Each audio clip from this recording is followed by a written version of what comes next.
പ്രണയം ഒരു കാത്തിരിപ്പ് ഭാഗം 25 രചന ഗായത്രി ദേവ്. എന്ത് ക്യൂട്ടാണിവൾ. അവളെ തന്നെ നോക്കിയിരിക്കാൻ തോന്നുന്നു. പെട്ടെന്ന് തന്നെ അവൻ ബോധം വീണ്ടെടുത്ത് കണ്ണുകൾ മാറ്റി. ഇതൊന്നും അറിയാതെ ഗായത്രി അവനോട് അവളുടെ സംശയങ്ങളെല്ലാം ചോദിച്ചു മനസ്സിലാക്കുകയായിരുന്നു. സംശയങ്ങളെല്ലാം പറഞ്ഞുകൊടുത്ത് സൂര്യൻ ഓരോ ടീമിനൊപ്പവും കുറച്ചു നേരം സമയം ചെലവഴിച്ചു. കുട്ടികൾക്കൊക്കെ ഇത് പുതിയ ഒരു അനുഭവമായിരുന്നു. ഒരു മെഗാ ഇവൻറ്റിൻ്റെ ഭാഗമാവുന്നതിൽ അവർക്കെല്ലാം സന്തോഷമാവുകയും ആത്മാർത്ഥതയോടെ ഓരോ കുട്ടിയും അതിനുവേണ്ടി വർക്ക് ചെയ്യുകയുമാണ്. സൂര്യൻ്റെ കണ്ണുകൾ ഇടയ്ക്കിടെ ഗായത്രിയെ തേടിയെത്തുന്നുണ്ട്. അവൾ കാര്യമായി ലാപ്ടോപ്പിൽ ടെക്നിക്കൽ വർക്ക്ഷോപ്പുമായി ബന്ധപ്പെട്ട VIPസിന് അയക്കാനുള്ള ഡ്രാഫ്റ്റ് ഇമെയിലുകൾ തയ്യാറാക്കുകയാണ്. സൂര്യൻ തിരിച്ച് സ്റ്റാഫ് റൂമിലേക്ക് മടങ്ങിപ്പോയി. കുറച്ചു കഴിഞ്ഞ് ക്യാൻറ്റീനിൽ സ്നാക്സ് വാങ്ങി വരാം എന്നു പറഞ്ഞു പോയ രാഹുൽ വന്നത് ഒരു പുതിയ വാർത്തയുമായിട്ടാണ്. ജയശങ്കർ സാറിന് ഇന്ന് മോർണിംഗ് എന്തോ ആക്സിഡൻറ്റ് പറ്റി സീരിയസ് ആയി ഹോസ്പിറ്റലിലാണെന്ന് ഒരു ലാബ് സ്റ്റാഫ് അവനോട് ക്യാൻറ്റീനിൽ വച്ച് പറഞ്ഞതാണ് എന്ന്. ഇത് അറിഞ്ഞ സിമി ഓടി വന്ന് ഗായത്രിയുടെ അടുത്തിരുന്നു. എടീ, ഒരു ന്യൂസ് ഉണ്ട്. ഗായത്രി കണ്ണുകൾ ഉയർത്തി അവളെ നോക്കി. എന്താണ്? ജയശങ്കർ സാറിന് ഇന്ന് മോർണിംഗ് ഒരു ആക്സിഡൻ്റ് ഉണ്ടായെന്ന്. സീരിയസ് ആയി ഹോസ്പിറ്റലിൽ അഡ്മിറ്റ് ചെയ്തിരിക്കുകയാണെന്ന് രാഹുൽ പറഞ്ഞു. വാർത്ത കേട്ട് ഗായത്രിയുടെ കണ്ണ് മിഴിഞ്ഞു. അവൾ സിമിയുടെ മുഖത്തേക്ക് പേടിയോടെ നോക്കി. ഇന്നലെ നിന്നോട് സൂര്യൻ സാറും റോബിച്ചേട്ടനും എന്താ പറഞ്ഞത്? ഒന്നും പേടിക്കേണ്ട എന്നല്ലേ? അവർ നോക്കിക്കോളാമെന്ന്. എനിക്ക് തോന്നുന്നു ഈ ആക്സിഡൻറ്റിന് പിന്നിൽ സൂര്യൻ സാർ ആണോ?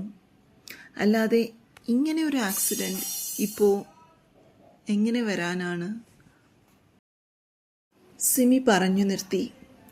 ഗായത്രി അവളെ ആകുലതയോടെ നോക്കി. എന്തെങ്കിലും പ്രശ്നമുണ്ടാവുമോ സിമി? എന്തുണ്ടാവാൻ? നീ മിണ്ടാതിരിക്കൂ പെണ്ണെ. അയാൾക്ക് സീരിയസ് ആണെങ്കിൽ അങ്ങ് ചത്തുപോയാൽ മതിയായിരുന്നു. അല്ലെങ്കിൽ ഇതുതന്നെ അയാൾ വീണ്ടും കാണിക്കില്ലേ? സിമി ആലോചനയോടെ പറഞ്ഞു. ഇനി സൂര്യൻ സാറും റോബിച്ചേട്ടനുമാണ് ഇതിന് പിന്നിലെങ്കിൽ അവർക്കെന്തെങ്കിലും പ്രശ്നമുണ്ടാവുമോ?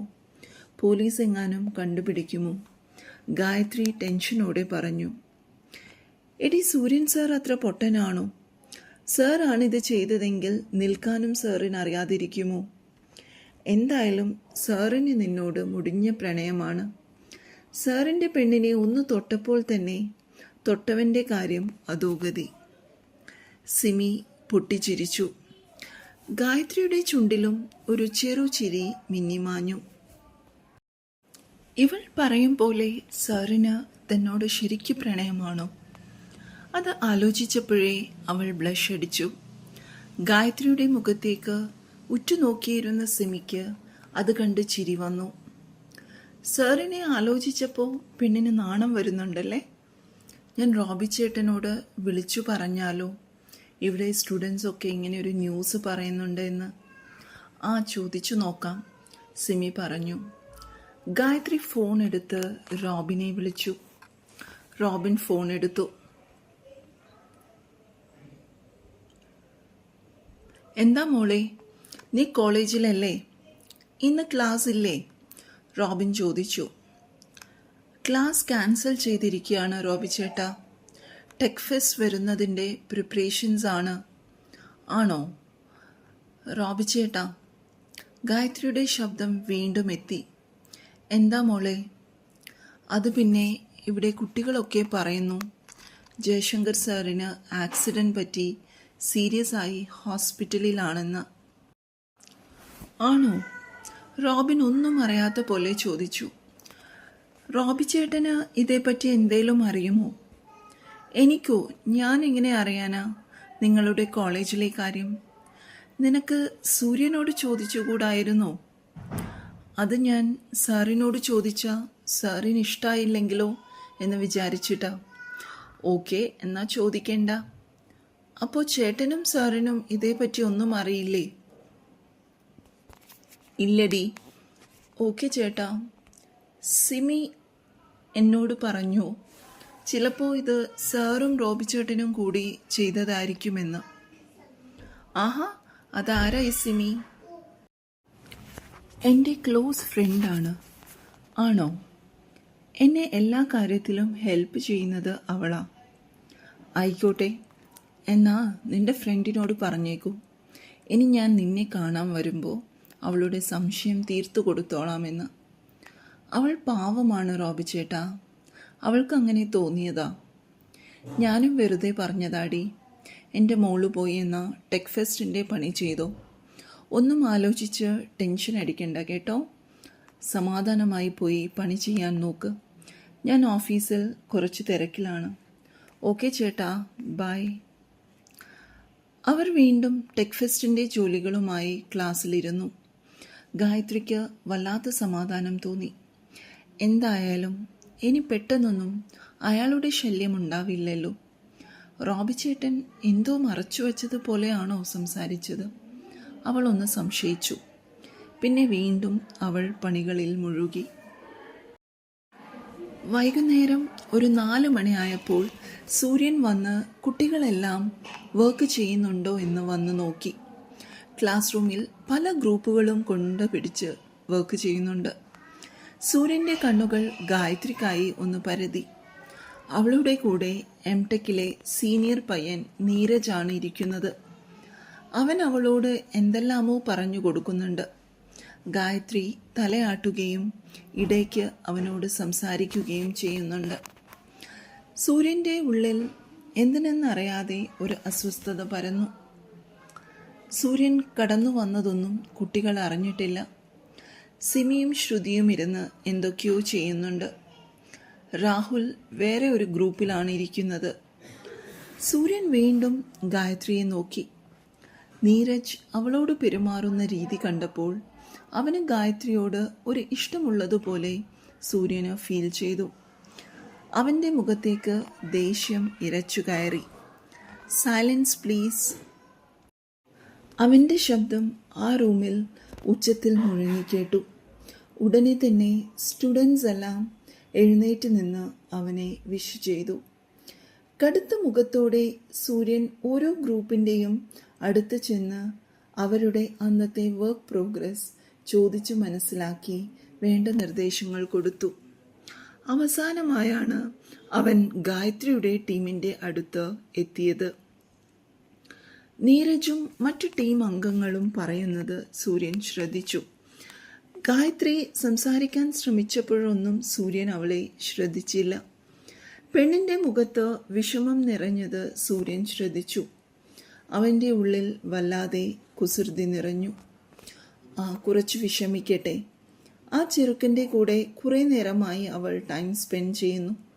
ടീമിൽ വേറെ കുട്ടികളില്ലേ കൂടെ ഇരിക്കാനായിട്ട്? അതേസമയം തന്നെ അവൻ തിരിച്ചും ചിന്തിച്ചു, ഈ പെണ്ണിൻ്റെ കാര്യത്തിൽ താൻ ഇത്രയ്ക്ക് സെൽഫിഷായി പോയോ? അവളുടെ കൂടെ പഠിക്കുന്ന കുട്ടിയുടെ കൂടെ കുറച്ചു നേരം ഇരുന്നതല്ലേ ഉള്ളൂ. ഇത്രയ്ക്ക് പൊസസീവ്നെസ് പാടില്ല സൂര്യൻ. അവൻ്റെ മനസാക്ഷി അവനോട് പറഞ്ഞു. പക്ഷേ പെട്ടെന്ന് അത് സമ്മതിച്ചു കൊടുക്കാൻ അവൻ്റെ ഉള്ളിലെ കാമുകന് പറ്റുന്നുമില്ല. തൻ്റെ തന്നെ അവസ്ഥ ആലോചിച്ച് സൂര്യന് ചിരി വന്നു. പെൺകുട്ടികളോട് 6 മണി ആവുമ്പോൾ പോയിക്കോളാനും ബോയ്സ് 8 മണി വരെ ഇരുന്ന് വർക്ക് ചെയ്യാനും സൂര്യൻ നിർദ്ദേശം കൊടുത്തു.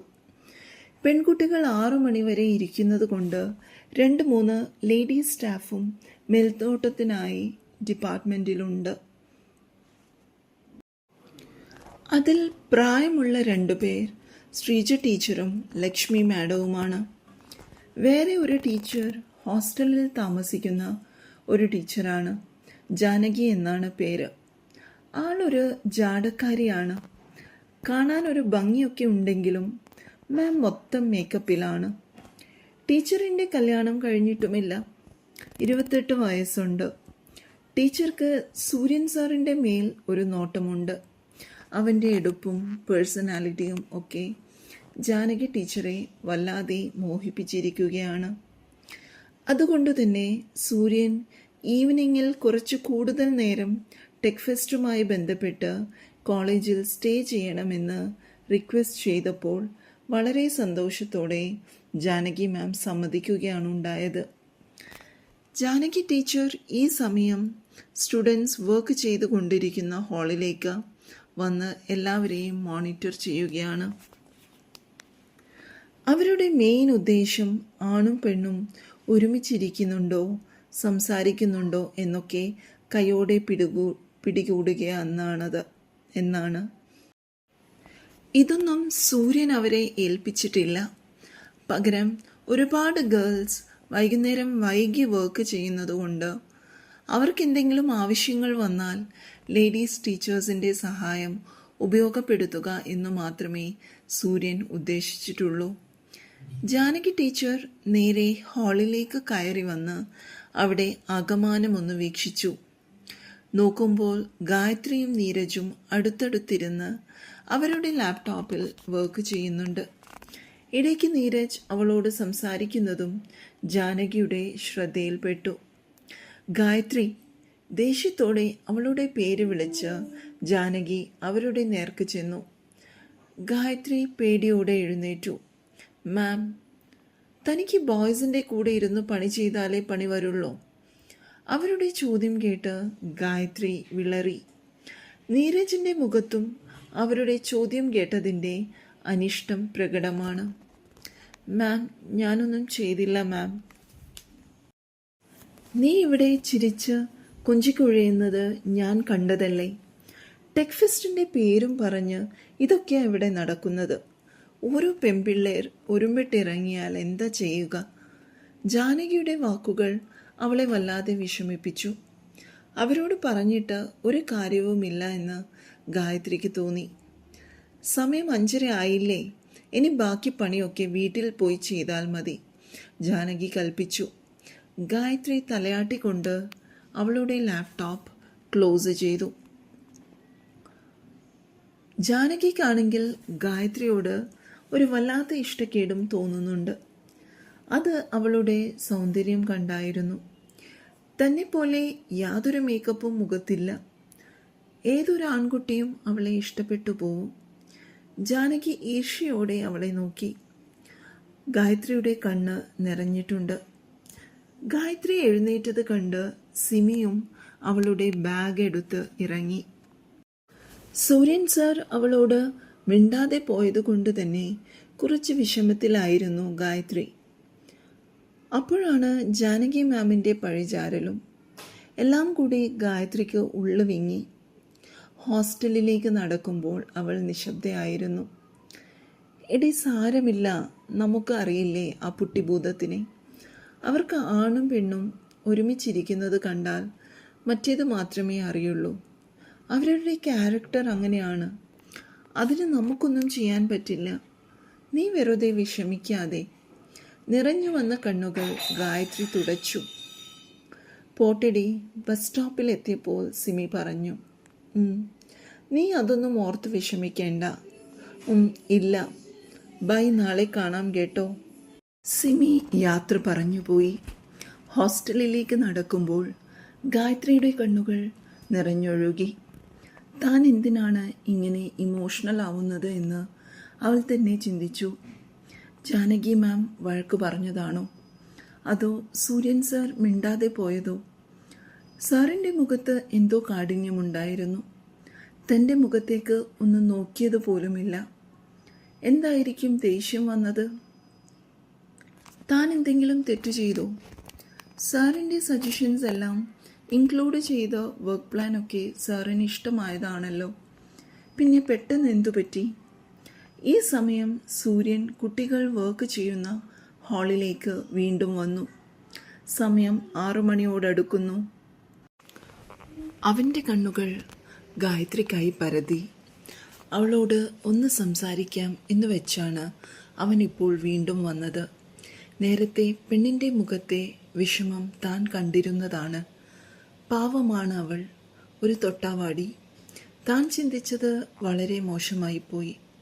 ഒന്നും ഉണ്ടായിട്ടല്ല, പക്ഷേ അവൾ തൻ്റെ മാത്രമാണ് എന്ന് മനസ്സുറപ്പിച്ചതിന് ശേഷം വല്ലാതെ ഒരു പൊസസീവ്നെസ് അവളുടെ കാര്യത്തിൽ തനിക്ക് വന്നിരിക്കുന്നു എന്ന് സൂര്യന് തോന്നി. തുടരും. ഇഷ്ടമായെങ്കിൽ എല്ലാവരും സബ്സ്ക്രൈബും ലൈക്കും കമൻറ്റും ചെയ്യണേ. സബ്സ്ക്രൈബ് ചെയ്യാതെ വായിക്കുന്നവർ ഒന്ന് സബ്സ്ക്രൈബ് ചെയ്യണേ. Thank you.